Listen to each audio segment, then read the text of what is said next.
नमस्कार, आप देख रहे हैं खबर उत्तराखंड और मैं हूं आपके साथ अविन्या रावत। रुक करें खबरों का, लेकिन उससे पहले रुक करते हैं आज की हेडलाइंस का। सीएम धामी की प्रदेशवासियों से अपील, खिलाड़ियों के स्वागत के लिए हर घर में जलाएं दीप। 28 जनवरी से यहाँ 38वें राष्ट्रीय खेलों का शुरू होना।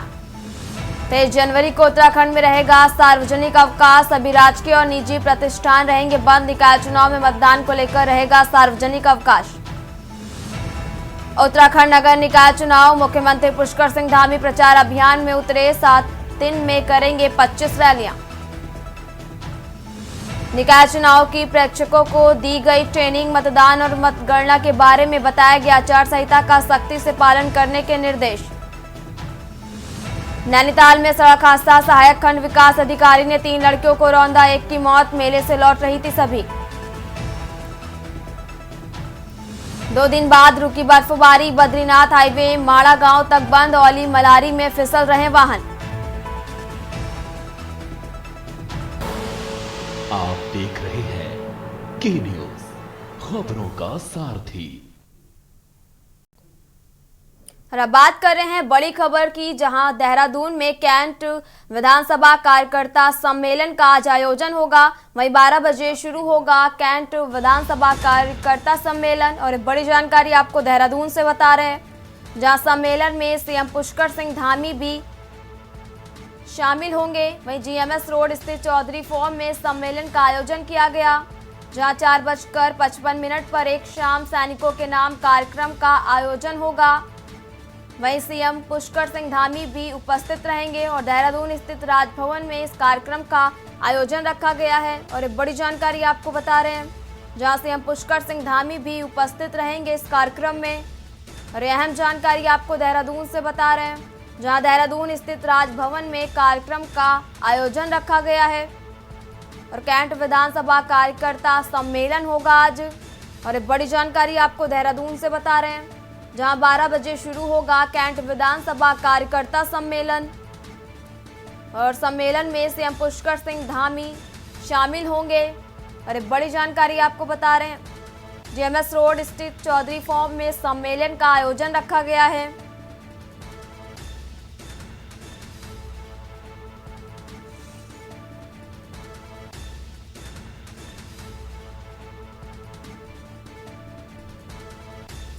और सीएम पुष्कर सिंह धामी भी इस कार्यक्रम में उपस्थित रहेंगे। और एक बड़ी जानकारी आपको देहरादून से बता रहे हैं,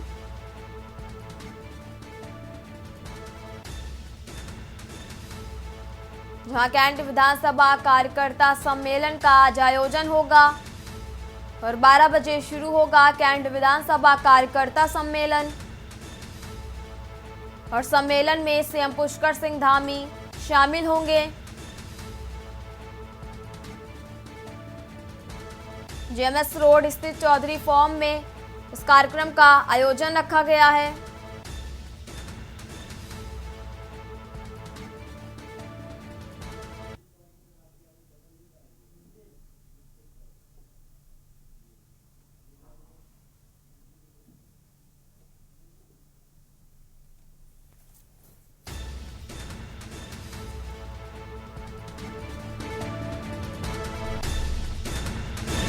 कैंट विधानसभा कार्यकर्ता सम्मेलन होगा आज 12 बजे शुरू होगा कैंट विधानसभा कार्यकर्ता सम्मेलन।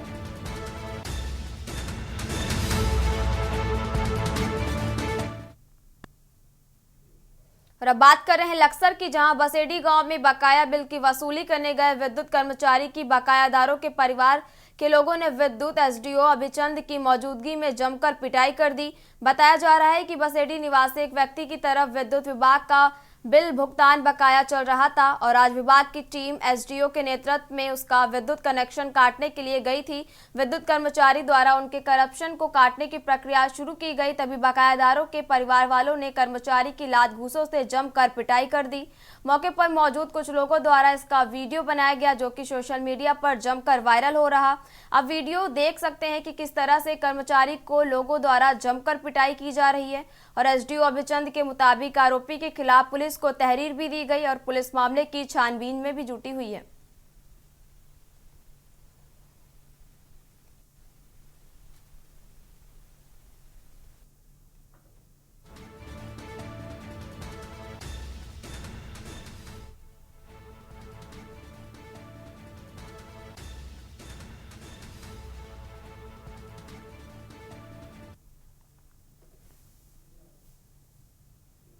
रुक करते हैं अगली खबर का। मुख्यमंत्री पुष्कर सिंह धामी ने ऐलान कर दिया कि राज्य में जनवरी 2025 से समान नागरिक संहिता यानी यूसीसी लागू हो जाएगा और इसकी लगभग सभी तैयारियां पूरी कर ली गई हैं।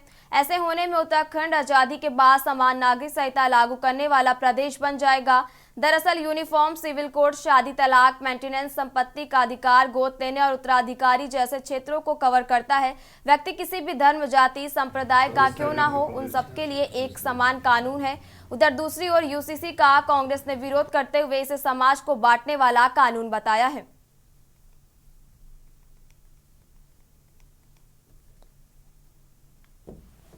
बढ़ने की गुंजाइश है और यूसीसी ये पहली बात तो उत्तराखंड में जो लागू हो रहे हैं उत्तराखंड का कोई वो नहीं है। और प्रदेशों में जहाँ हो सकता है कि अनुपात में दूसरे समुदाय के लोग ज़्यादा हों तो वहाँ इनका मकसद हो, लेकिन उत्तराखंड में कम से इस चीज़ को लागू नहीं होना चाहिए।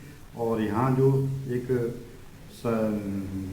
सामाजिक माहौल जो बना हुआ है उस माहौल को ख़राब नहीं करना चाहिए। बढ़ने की गुंजाइश है और यूसीसी सदस्यता अभियान के प्रदेश सदस्यता अभियान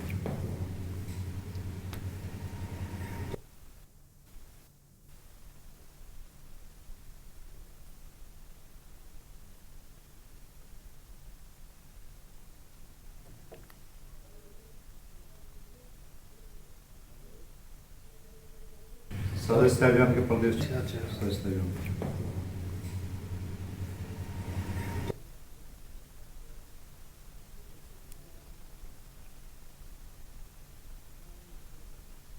और अब बात कर रहे हैं देहरादून की ओर से बीच बड़ी जानकारी आपको देहरादून से बता रहे हैं, जहां मकर संक्रांति का पर्व आज। और एक बड़ी जानकारी आपको बता रहे हैं देहरादून से, जहां सीएम धामी ने प्रदेशवासियों को मकर संक्रांति की शुभकामनाएं दी। और एक बड़ी जानकारी आपको बता रहे हैं, जहां देश प्रदेशवासियों को मकर संक्रांति की सीएम पुष्कर सिंह धामी ने शुभकामनाएं दी। और सीएम धामी ने शुभकामनाएं दी मकर संक्रांति को लेकर। और एक बड़ी जानकारी आपको बता रहे हैं, जहां मकर संक्रांति का पर्व आज। और सीएम धामी ने प्रदेशवासियों को मकर संक्रांति की शुभकामनाएं दी।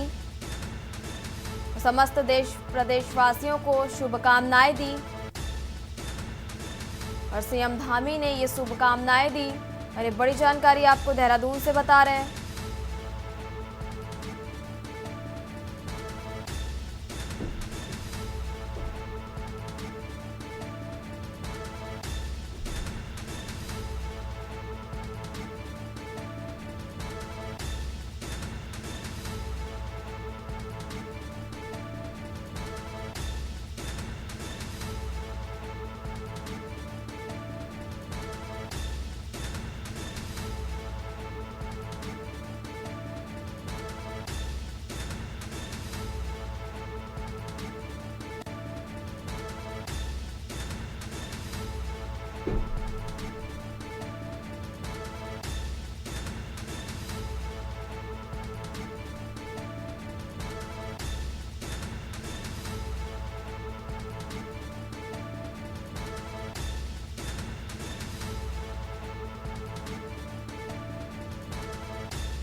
और समस्त देश प्रदेशवासियों को मुख्यमंत्री पुष्कर सिंह धामी ने मकर संक्रांति की शुभकामनाएं दी।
रुक करते हैं अगली खबर का। राजधानी देहरादून में रविवार को आयोजित प्रथम अंतर्राष्ट्रीय प्रवासी उत्तराखंडी सम्मेलन किया गया। मुख्यमंत्री पुष्कर सिंह धामी की पहल पर 17 देशों में रहने वाले उत्तराखंडी एक साथ जुटे सम्मेलन में।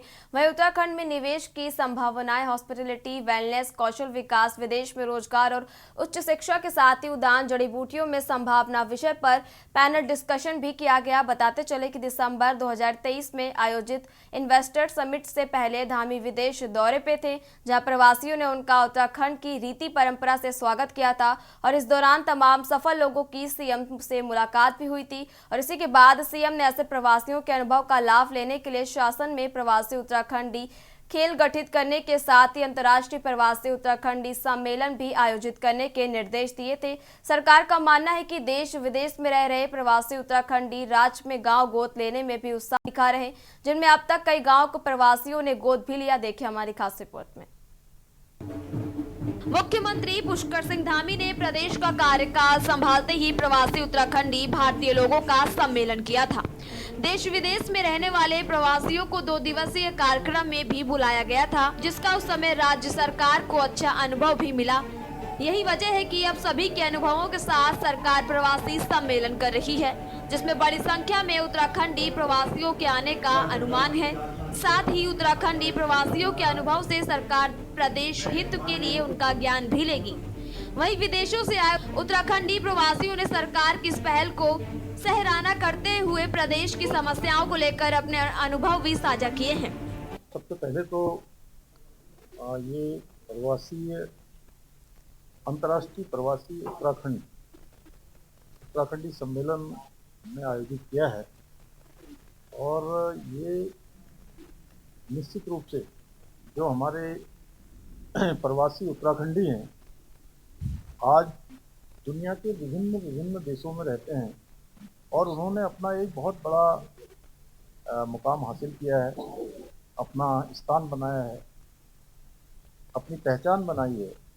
अनेक अनुभव उन्होंने प्राप्त किए हैं। उनके अनुभवों का लाभ उनके पैतृक स्थानों को मिलेगा, उनके पैतृक राज्य को मिलेगा।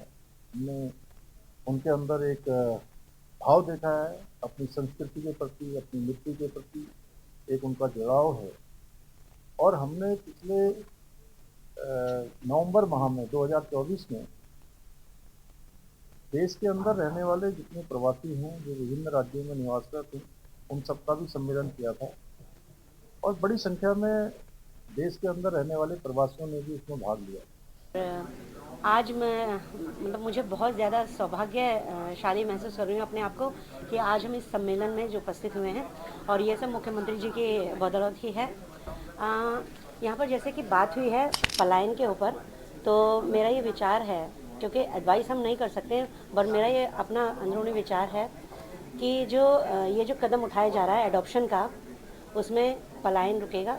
और दूसरा एक आग्रह और है मेरा मुख्यमंत्री जी से कि बहुत से ऐसे यूट्यूबर्स हैं जो गांव में जा के ये बताते हैं कि ये गांव खाली है या वो गांव खाली है। तो मेरा यही मानना है कि थोड़ा उस पर भी ध्यान दिया जाए कि कोई अराजक तत्व उन जगहों पर ना जा सके जिससे लोगों को परेशानी महसूस हो। मुख्यमंत्री पुष्कर सिंह धामी जी का बहुत बहुत आभार और धन्यवाद पूरी टीम को देना चाहता हूँ कि वो हर काम में पहले तो हैं ही, लेकिन उत्तराखंडी सम्मेलन कराने वाले वो पहले इस प्रदेश में पहले मुख्यमंत्री है और एक सफल आयोजन उन्होंने किया है।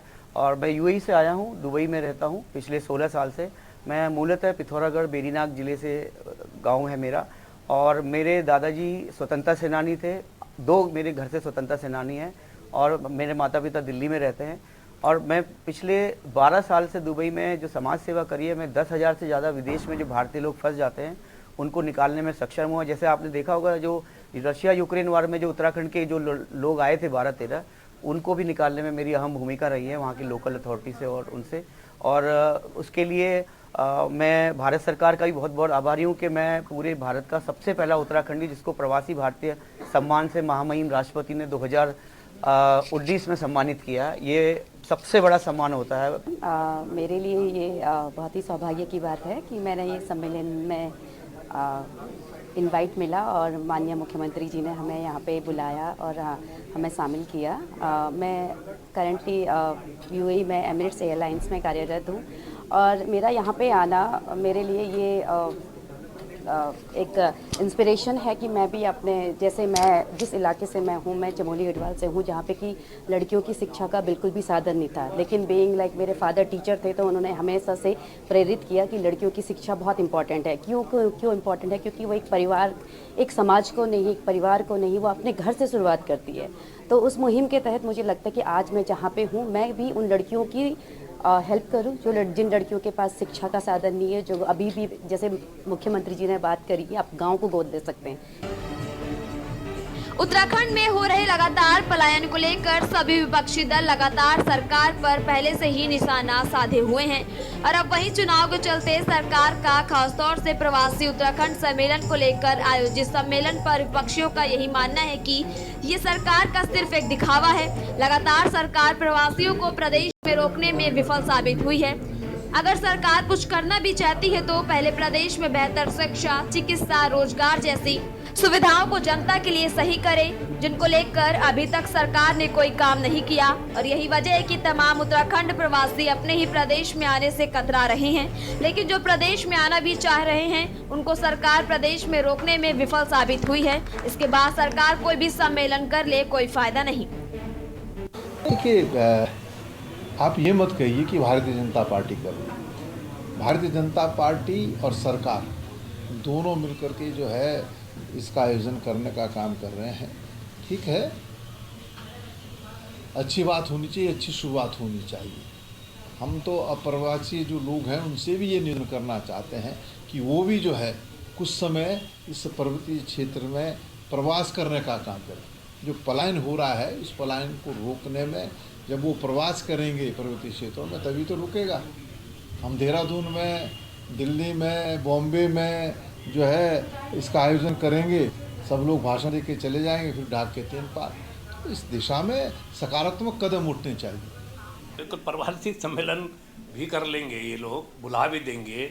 कई बार पहले भी लोगों ने प्रयास कराया कि प्रवासी सम्मेलन, जब आप पहाड़ों में भाई साहब, आप बच्चों को, बुजुर्गों, बच्चों को अच्छी शिक्षा नहीं दे पाएंगे। 21वीं सदी की शिक्षा जो आज अंग्रेजी मीडियम के विद्यालय में मिल रही है, अच्छा स्वास्थ्य नहीं दे पाएंगे। एक एक्सरे कराने के लिए, कुछ टेस्ट कराने के लिए मुझे देहरादून तक भागना पड़ता है, हल्द्वानी तक भागना पड़ता है, बड़े शहरों की तरफ रुख करना पड़ता है।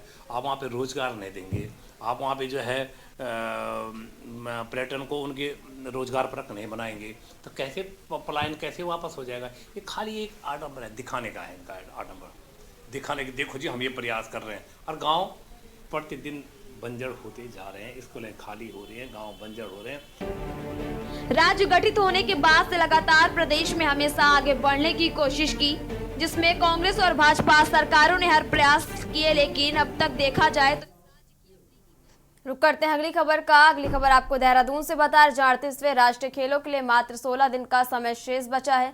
ऐसे में विभाग तैयारियों को अंतिम रूप देने में जुटा हुआ है। अभी तक खेल विभाग द्वारा 10,000 खिलाड़ियों की मैपिंग की जा चुकी है, जिसमें से 1200 से ज्यादा खिलाड़ियों द्वारा रजिस्ट्रेशन भी किया जा चुका है और गोल्फ को छोड़कर सभी खेलों के डायरेक्टर ऑफ कॉम्पिटिशन निरीक्षण कर चुके हैं। नेशनल गेम के 16वें दिन पे बैठे हैं और हमारी तैयारी पूरी हो चुकी है। लगभग 10,000 से ऊपर प्लेयर्स को मैपिंग कर लिया गया है जो आएंगे यहाँ पे। उनके रजिस्ट्रेशन का काम भी शुरू हो गया और लगभग 1200 लोगों ने रजिस्टर भी कर लिया अपने आप को। लगातार हमारी कंट्रोल रूम बैठ के उनको फ़ोन कर रही है ताकि उनकी व्यवस्थाएं, सुविधाएं, रहने, खाने, आने जाने सबकी व्यवस्था हो पाए। तो ये हमारी तैयारी पूरी हो चुकी है। अवस्थापना की सुविधाओं में लास्ट मोमेंट की डीप क्लीनिंग का काम चल रहा है। कैंप्स हमारे लग चुके हैं उत्तराखंड के। तो इस तरह से देखा है तो हम पूरे तरह से तैयार हैं अपने तमाम देशवासियों के लिए जो खिलाड़ी हैं यहाँ आए, इस स्थान का लुत्फ उठाए। खबर रामनगर से, जहां भारतीय जनता पार्टी के राष्ट्रीय सह कोषाध्यक्ष एवं राज्यसभा सांसद नरेश बंसल ने आयोजित पत्रकार वार्ता में बताया कि इस बार उत्तराखंड में होने वाले नगर निकाय चुनाव में भारतीय जनता पार्टी सभी सीटों पर अपना परचम लहराकर एक नया इतिहास रचेगी। उन्होंने कहा कि उत्तराखंड में 11 नगर निगमों में भाजपा प्रत्याशियों की ऐतिहासिक जीत होगी। तो वहीं उन्होंने कहा कि इसके साथ ही प्रदेश की 100 नगर पालिकाओं एवं नगर पंचायत में भी अधिकांश सीटों पर भाजपा प्रत्याशियों की जीत होगी। अपनी संगठन शक्ति के आधार पर, नेतृत्व के आधार, रामनगर का माहौल पूरी तरह भाजपा में है। कल मैं जन समर्थन के लिए अपने प्रत्याशी और विधायक जी के साथ बाजार में निकला था, जिस प्रकार से व्यापक पूरे बाजार ने स्वागत किया, हमको अपना आशीर्वाद दिया, समर्थन दिया, उससे मैं कह सकता हूं कि रामनगर का बाजार 100% भारतीय जनता पार्टी की ओर है और चुनाव हम बड़े मार्जिन से रामनगर का जीतेंगे। अब की बार रामनगर में परिवर्तन होगा। भारतीय जनता पार्टी में भीतरघात की कोई संभावना नहीं होती। लोकतंत्र में सबको अधिकार है, कुछ लोग अपनी महत्वाकांक्षाओं पर नियंत्रण नहीं कर पाते। खबर रुड़की से है, जहां कांग्रेस महानगर अध्यक्ष व निकाय चुनाव प्रभारी एडवोकेट राजेंद्र चौधरी ने पत्रकार वार्ता का आयोजन किया और पत्रकारों को संबोधित करते हुए उन्होंने कहा कि पार्टी हाईकमान ने रुड़की में पूजा गुप्ता के रूप में एक होनहार और कर्मठ प्रत्याशी को उतारा है। इस बार रुड़की शहर की जनता इतिहास बदलने जा रही और पूजा गुप्ता भारी मतों से विजयी होंगी। साथ ही रुड़की में निर्दलीय के मिथक को भी तोड़ेंगी। प्रेस वार्ता है। कल जो हमारे वरिष्ठ कांग्रेस नेता आ रहे हैं उनका प्रोग्राम बताने के लिए की गई है। और सेकंड देखिए, मैं देख रही हूँ बहुत ज्यादा समस्याएं रुड़की में, अगर गिनने बैठ जाए शायद गिनती भी भूल जाएं। मैं जहाँ भी जा रही हूँ जल भराव, लाइटें नहीं है, मतलब कहते हैं कि मूलभूत सुविधाएं भी नहीं उपलब्ध हैं जो होनी चाहिए। आज जैसे मैं निशु अपार्टमेंट गई तो लोगों को कितनी इनसिक्योरिटी है, उनको ये कि हमारे घर होने के बावजूद भी हम घर के मालिक नहीं है।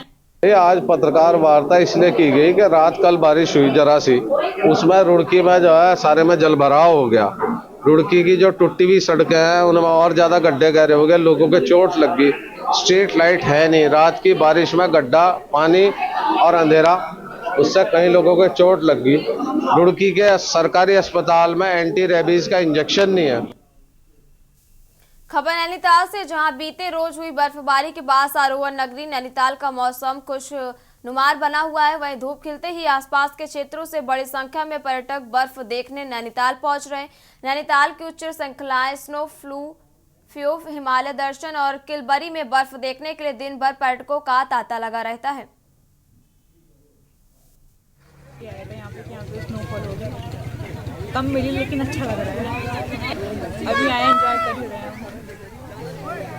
अच्छा बहुत बढ़िया लग रहा है, मजा आ गया। हम रुद्रपुर स्पेशल आए, बढ़िया लग रहा है। कल देखी बर्फ वीडियो में तो आज आए हम, कल टाइम नहीं मिला। बहुत बढ़िया लोकेशन है, बहुत बढ़िया है, बिल्कुल सेटअप बहुत बढ़िया है। यहाँ पर एक एक जगह बहुत बढ़िया है नैनीताल में, इधर उधर मतलब जिधर भी देखोगे आप चारों तरफ ही बर्फ है। और उत्तराखंड की खबरों में फिलहाल मेरे साथ इतना ही। आप देखते रहिए के न्यूज़ इंडिया। नमस्कार।